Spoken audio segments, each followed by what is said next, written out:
નમસ્કાર વિદ્યાર્થી મિત્રો, ધોરણ 11 વિષય ભૂગોળ, પાઠ નંબર 4, ભૂકંપ અને જ્વાળામુખી. આગળના બીજા લેક્ચરમાં આપણે ભૂકંપના કારણોની તપાસ કરી હતી કે કયા કારણોથી ભૂકંપ થાય. આજના મુદ્દા છે ભૂકંપની અસરો અને ભૂકંપના પ્રકાર. ભૂકંપની વિનાશાત્મક અને સર્જાત્મક અસરો થાય છે. જો વિનાશાત્મક એટલે કે વિનાશ નોતરવું, નાશ કરી નાખે તેવું, અને સર્જાત્મક એટલે સારી, ક્યાંક લાભ પણ મળી શકે, એને સર્જાત્મક અસરો તરીકે ઓળખવામાં આવે છે. ભૂકંપના કારણે હજારોની સંખ્યામાં માણસો મૃત્યુ પામે છે. ભૂકંપને કારણે હજારોની સંખ્યામાં માણસો છે એ મૃત્યુ પામે છે. સાથે સાથે ભૂકંપ પ્રભાવિત ક્ષેત્રોમાં અનેક મકાનો જમીનદોસ્ત બની જાય છે. તો જ્યારે ભૂકંપ થાય એટલે ખબર પડે કે કેટલો વિનાશ હોય ભૂકંપનો. આમાં આપ્યું છે કે ભૂકંપ પ્રભાવિત ક્ષેત્રોમાં અનેક મકાનો જમીનદોસ્ત થઈ જાય એટલે બધા પડી જાય, નાશ પામે. એની અંદર માનવ વસવાટ હોય તો એ પણ માણસો એમાં દટાઈ જાય છે. મકાનની સાથે માનવ પણ મૃત્યુ પામે છે. 26 જાન્યુઆરી 2001માં ભારતના કચ્છ વિસ્તારમાં ભુજ ક્ષેત્રમાં આવેલા પ્રલયકારી ભૂકંપ 7.9 રિક્ટર સ્કેલનો હતો, જેમાં હજારો લોકો માર્યા ગયા હતા. 26 જાન્યુઆરી 2001 ભારતની અંદર ભારતનો પ્રજાસત્તાક દિવસની ઉજવણીના સમયે કચ્છ જિલ્લાના ભુજ વિસ્તારની બાજુમાં આવેલું રાપર એનું કેન્દ્રબિંદુ હતું. એમની તીવ્રતા 7.9 હતી, એટલે કે એનું કંપન વધારે હતું. હજારો લોકોની સંખ્યામાં માણસો મૃત્યુ પામ્યા હતા. બહુ મોટી ઇમારતો અથવા તો એવા મોટા મકાનો જમીનદોસ્ત થઈ ગયા હતા. ઘણા બધા સડક માર્ગ પણ વિનાશ પામ્યા હતા, એટલે તૂટી ગયા હતા. નાના મોટા પુલોની અંદર પણ તિરાડો પડી ગઈ હતી. આમ આ પ્રલયકારી ભૂકંપ એટલા માટે કહેવાય છે કે એમાં માણસ અને સાથે સાથે આવા રસ્તા, પુલો જેવી અનેક બાબતોને મોટું નુકસાન પહોંચેલું હતું. તુર્કીનું ટેન્જિયર્સ નગર, જાપાનનું ટોકિયા શહેર, યુગોસ્લાવિયાનું સ્કોપિજા શહેરના કેટલાક વિસ્તારો ભૂકંપને કારણે તારાજ થઈ ગયા હતા. 7.9ના ભૂકંપે કચ્છની જેમ તારાજી સર્જી હતી. આખા ગુજરાતમાં હતો. એની અસરો અને ભારતના ઘણા રાજ્યોમાં હતી. એમ તુર્કીનું ટેન્જર્સ, જાપાનનું ટોકિયા અને યુગોસ્લાવિયાનું સ્કોપિજા શહેરના કેટલાક વિસ્તારોની ભૂકંપને કારણે મોટે પાયે નુકસાની થયેલી હતી. ઘણા મકાનો ધરતીકંપમાં ગરકાવ થઈ ગયા. ઘણા બધા મકાનો છે ગરકાવ થયું. જો કચ્છના ભૂકંપમાં રાપરની આજુબાજુના વિસ્તારોમાં જમીનની અંદર ઘણા બધા મકાન ગરકાવ થઈ જવું એટલે જમીનમાં ઉતરી જવું, કારણ કે જમીન છે એમાં તિરાડો પડી છે મોટી મોટી. તો આવા મકાનો છે એની અંદર સમાઈ જતા હોય ને ગરકાવ શબ્દ વપરાય. ભુજની અંદર અસંખ્ય સવારમાં પ્રભાત ફેરીમાં વિદ્યાર્થીઓ નીકળેલા, સ્કૂલના બાળકો, અને એ સમયે ભૂકંપ આવતા બાજુનું બહુમાળી બિલ્ડિંગથી ઘણા લોકો અને સાથે સાથે બાળકો એટલે કે વિદ્યાર્થીઓ અને શિક્ષકો પણ એમાં ભોગ બનેલા હતા. સડકોમાં ભંગાણ પડ્યું, પાણી, વીજળી વગેરે વ્યવસ્થાઓ ક્ષતિગ્રસ્ત બની હતી. ભૂકંપને કારણે ક્યારેક નદીઓ પોતાના વહન માર્ગ બદલી નાખે છે.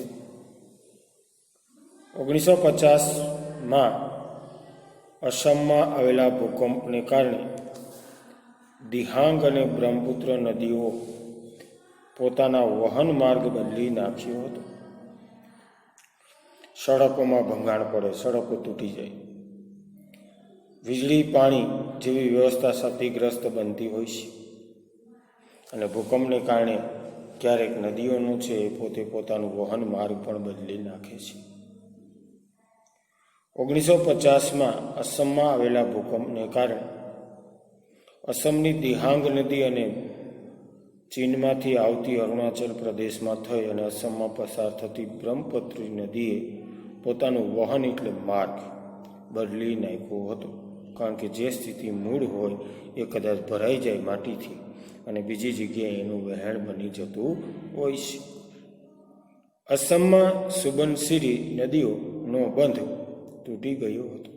અસમમાં સુબનસિરી ભૂકંપને કારણે બંધ તૂટી ગયો હતો. એ મોટામાં મોટી નુકસાની કે પારાવાર નુકસાન જોવા મળે છે.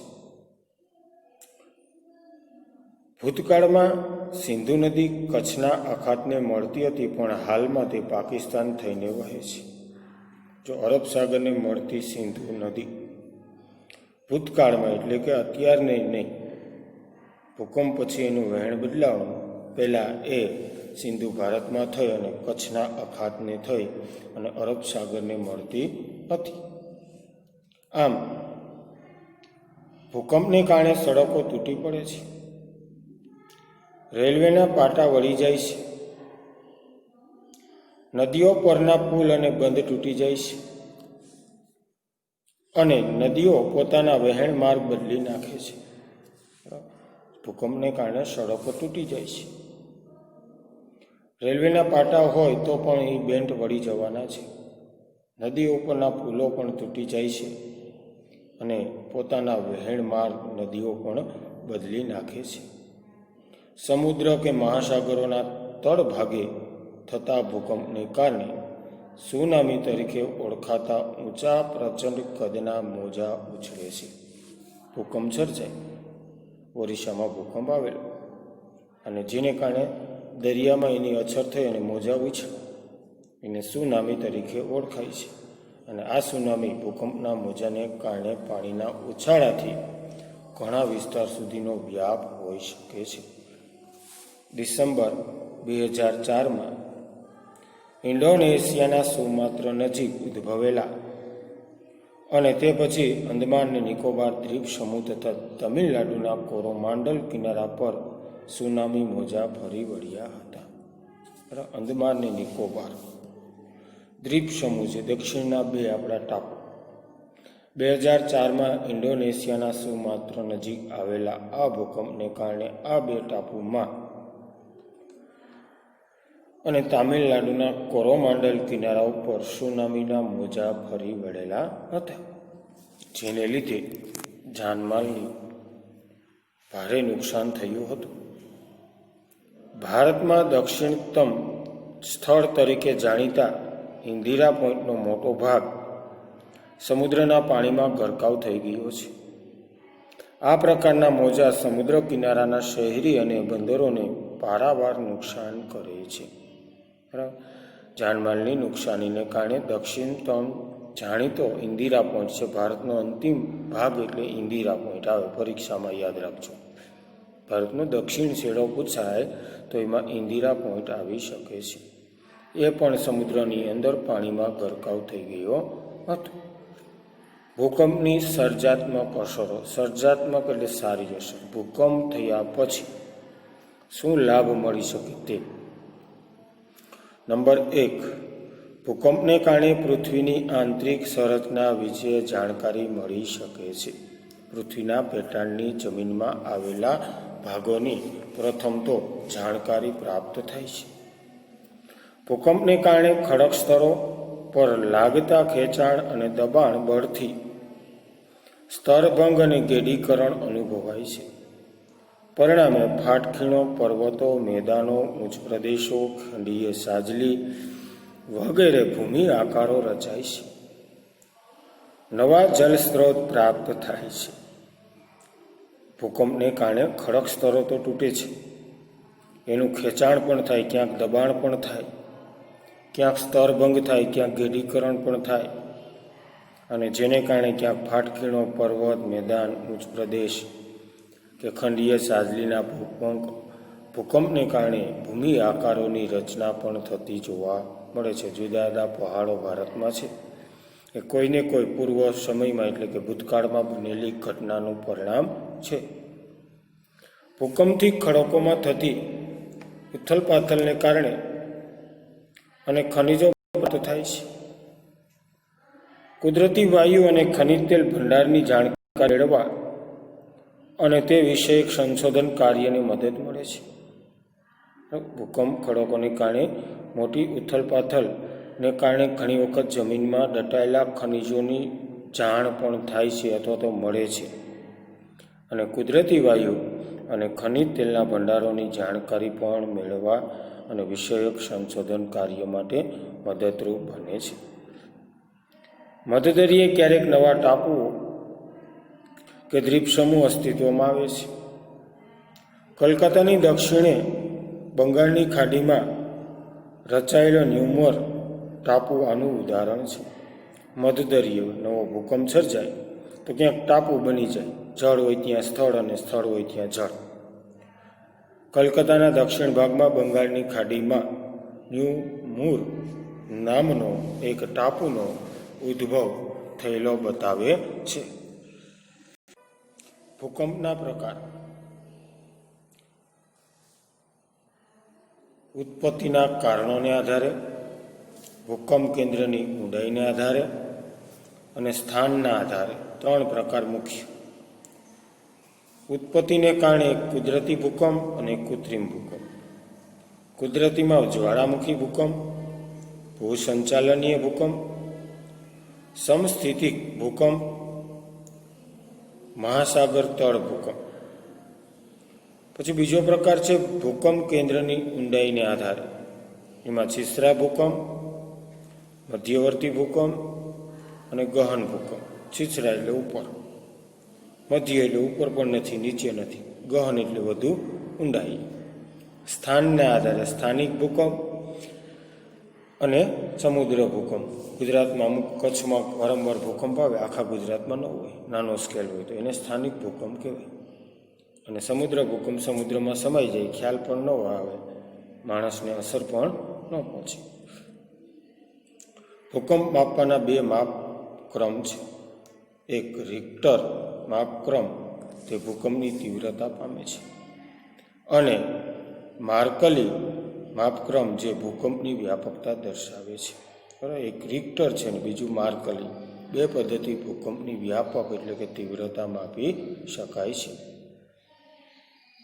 સંભવિત ભૂકંપ ક્ષેત્ર. મોટાભાગના સંભવિત ભૂકંપ ક્ષેત્રો સમુદ્ર તળિયે અને ભૂમિખંડો ઉપર નબળી ભૂપૃષ્ઠ રચના ધરાવતા વિસ્તારોમાં આવેલા છે. તે મુખ્ય 2 પટ્ટામાં વહેંચાયેલા છે. સંભવિત ભૂકંપ ક્ષેત્રો સમુદ્ર તળિયે અને બીજું આપ્યું ભૂમિખંડો ઉપર, કે જેનું ભૂપૃષ્ઠની રચના વિસ્તારોમાં આવેલા છે. 2 પટ્ટા. એમાં પહેલો પટ્ટો છે પેસિફિક કિનારાનો પટ્ટો અને બીજો છે મધ્ય વિશ્વનો પટ્ટો. એમાં પ્રથમ પેસિફિક કિનારાનો પટ્ટો. આ ભૂભાગમાં વિશ્વના 68% ભૂકંપો થાય છે. ઉત્તર અમેરિકા અને દક્ષિણ અમેરિકામાં પેસિફિક કિનારે આવેલી રોકીઝ અને એન્ડીઝ પર્વતશ્રેણી, એશિયા ખંડમાં ચીન, જાપાન, ફિલિપાઇન્સ, ઇન્ડોનેશિયા અને ન્યૂઝીલેન્ડમાં આવેલી પર્વતશ્રેણીનો સમાવેશ થાય છે. 68% પેસિફિક કિનારાના પટ્ટાના ભૂકંપો છે. બંને અમેરિકા, ઉત્તર અને દક્ષિણ. પેસિફિક કિનારે આવેલું રોકીઝ પર્વતમાળા અને બીજું એન્ડીઝ પર્વતશ્રેણી છે.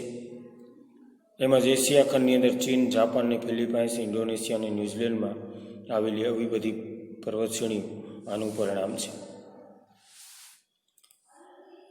મધ્ય વિશ્વનો પટ્ટો. વિશ્વના 21% ભૂકંપો આ પટ્ટામાં અનુભવાય છે. પશ્ચિમી એટલાન્ટિક કિનારાથી શરૂ થઈ પૂર્વ પેસિફિક કિનારા સુધી વિસ્તરેલી નવી ઘેડ પર્વતશ્રેણી ભૂકંપ સંભવિત ક્ષેત્ર છે.